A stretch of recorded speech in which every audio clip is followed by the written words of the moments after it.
I'm a graphic designer that loves K-pop, but I'm not a fan who just likes one or two groups. No.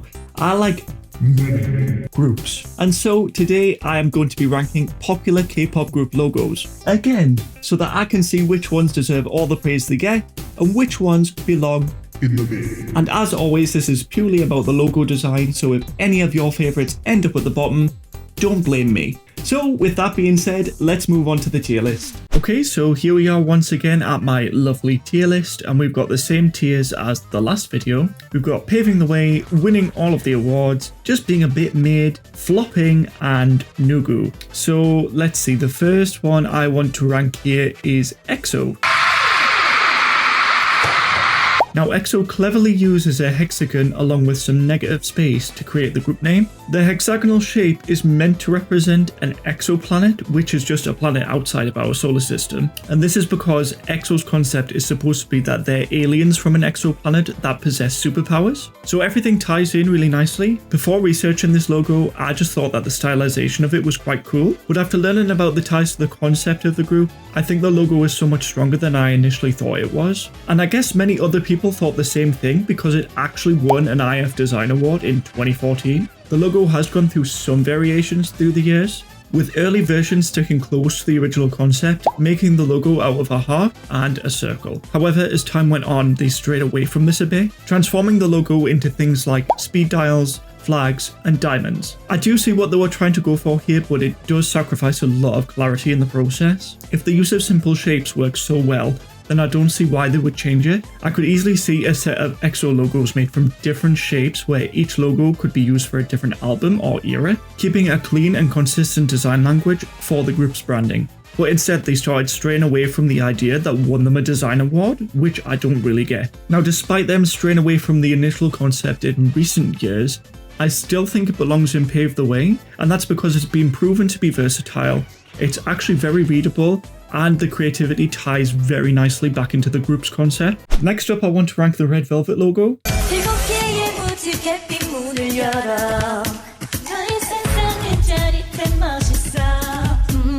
So this logo is made out of the group's initials, which is stylized as a ribbon, which links back to the velvet in the group name and brings to life visions of luxury and class. Red Velvet's music also encapsulates this feeling because it often sounds very glittery and feminine, a somewhat creative concept that ties well into their sound, designed in a way that is clear and simple to read, so decent work. Red Velvet's logo has had many variations over the years, but they never share the same style or creative direction. So while their design team are adaptable, their main logo, not so much. It would be great to see the ribbon concept taken just that bit further, and maybe they could use that for different albums or eras. And for that reason, I'm going to give Red Velvet's logo an award. Moving on, the next one I'm going to rank is GOT7.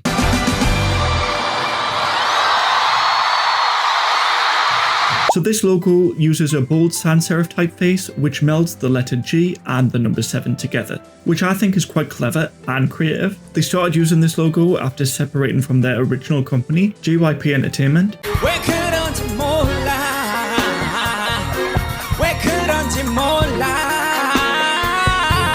and went on to participate in solo activities. So I like to think the way that the 7 completes the G just symbolizes that they are whole when they perform as a group, but that's just my headcanon. This logo is also simple and clean, which makes it really readable. However, the combination mark here is all that they have, and they don't have variations for different albums or to be suitable for other uses. So I think this just about matches the same criteria as I gave Red Velvet, so I'm gonna give it an award. Next, I'd like to rank NMIXX.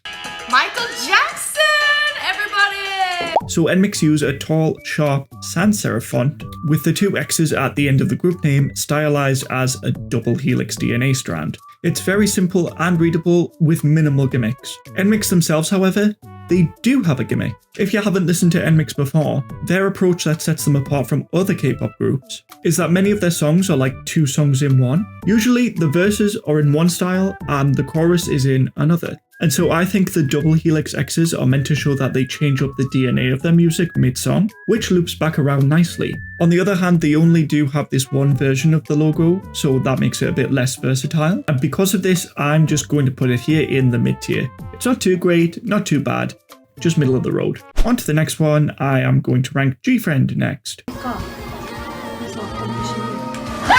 Guys, I miss GFriend so much, honestly. So despite this logo being here, GFriend actually don't have one set logo. Their logo basically evolved over the life cycle of the group. They basically had a new style of logo for every era, with that style being split up into separate logos for each album that was within that era. These evolving logos were very stylized, often to their detriment, as many variations contained minute details which reduced the readability. However, I do like the idea of the logo evolving with the group, as this can create excitement and some deep connections among fans. I'm going to give points for versatility here, just because there was a clear vision here to use a particular style to encapsulate an entire era. And because of those reasons, I think I'm going to give GFriend an award as well. Moving on to our final three, I think I'm going to rank NCT next. Alright guys, what's up? We're the foreign swaggers. So NCT's concept is that they're a group which could have potentially infinite members. More members keep getting added occasionally, so the group is always expanding. The group also has different subunits, so there's NCT 127 for activities in Seoul, and there's Wavy for activities in China, just to name two. I think the end goal, and don't quote me on this, is to have different subunits that can promote globally across the world. So with that being said, I'm not really sure how the logo shares this vision for the group. They just kind of use this tall futuristic font and that's about it. There's no particular imagery or stylization that backs the amount of ambition that this group has, so we're lacking a lot of creative juice here. If anything, it almost looks like a logo for a corporate company, which is just not what you want from a K-pop group. I can, however, say that this logo is readable, which is probably owed to just how basic it is. And they do have variations for the different subunits, so that is a plus. But even though it's got these two small benefits going for it, I just think the massive lack of creative direction just owes it to the flop tier. So that's where I'm going to put it. So second from last logo here, we are going to rank Cat's Eye's logo. Yes! It's so cool. Now, before people start coming at me and saying that Cat's Eye isn't K-pop, these girls were trained using the K-pop system, so I would consider them K-pop just for that reason alone. But on top of that, their music is very K-pop adjacent. I mean, Gnarly and Internet Girl are literally some of the most K-pop sounding songs I've heard in the past couple of years. So fight me all you want, but I'm gonna stick with my opinion. So Cat's Eye's logo is designed after the Cat's Eye gemstone, which is said to possess a diverse range of physical and mental healing properties, and this is reflected in the group's diversity, with each member coming from a different background. While I do enjoy the icon, the font they've chosen to write Cat's Eye in just reminds me a lot of Times New Roman, and that was definitely a choice. I think what they were trying to go for with the font was like a sense of mystique. But to me, the resemblance to Times New Roman just makes it feel like a default font choice. Shout out to Microsoft Word 2003. This logo is used as just the icon and the text separately, but also the combination mark. So it's somewhat versatile and also easy to read despite the questionable font choice. And so for all these reasons, I think I'm just going to put it in the mid tier. The iconography is really strong with the ties of the gemstone, but the font choice for Cat's Eye, it just seems kind of boring to me. Like, they could have just picked a better font. And last but not least, we've got the Day 6 logo. Can do it, friends. Can do it. Do what? What? So this logo is made out of concentric circles, and it uses negative space to create the number 6. Again, this is very clear and easy to interpret. To me, this logo kind of looks like a vinyl record with the 6 representing some sort of music note, or even the 6 could be like a needle on a record player. Both of these tie in quite nicely to the group because if you don't know, Day 6 actually aren't a traditional K-pop group in the sense that they don't dance or put on flashy performances. Instead, they were signed to JYP. Not confident in dancing at all, but it's...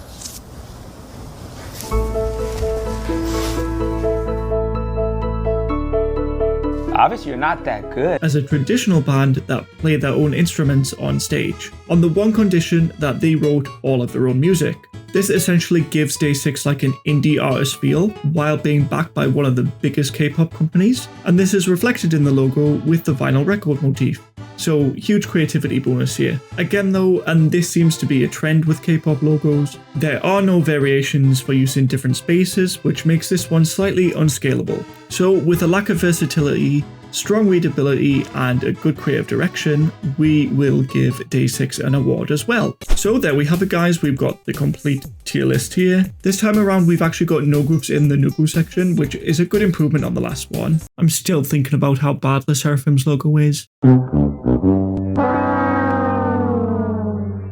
And oddly enough, I didn't really expect EXO to come out on the top, but overall this logo definitely ranked highest amongst the 3 criteria, and learning that they won an award for this logo, honestly, it's very well deserved. If you enjoy the content, please make sure to like, share, and subscribe. And if you enjoy hearing me rant like a madman, you can check out these videos here. But that's all for today, guys, so I'll see you in the next one. Bye!